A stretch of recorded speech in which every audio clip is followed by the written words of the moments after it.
السلام علیکم ورحمۃ اللہ وبرکاتہ۔ آپ دیکھ رہے ہیں سلسلہ جوامع الکلم، اور اس میں ہم آقا دو جہاں صلی اللہ علیہ وآلہ وسلم کی باتیں آپ کو سناتے ہیں۔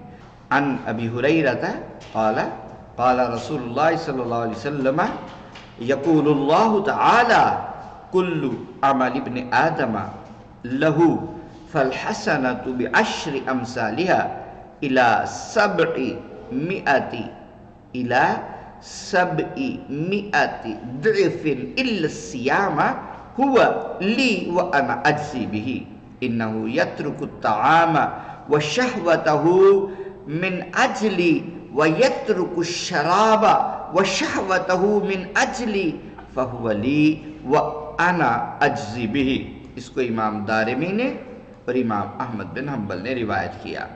حضرت ابو ہریرہ سے مروی ہے کہ رسول اللہ صلی اللہ علیہ وسلم نے فرمایا، اللہ تعالیٰ نے فرمایا آدمی کا ہر عمل اس کے لیے ہے اور ہر نیکی کا ثواب 10 گنا سے لے کر 700 گنا تک ہے، سوائے روزہ کے کہ وہ میرے لیے ہے اور میں ہی اس کی جزا عطا کرتا ہوں۔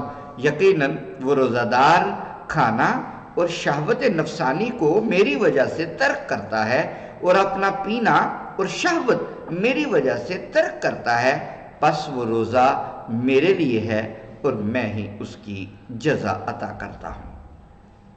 سبحان اللہ۔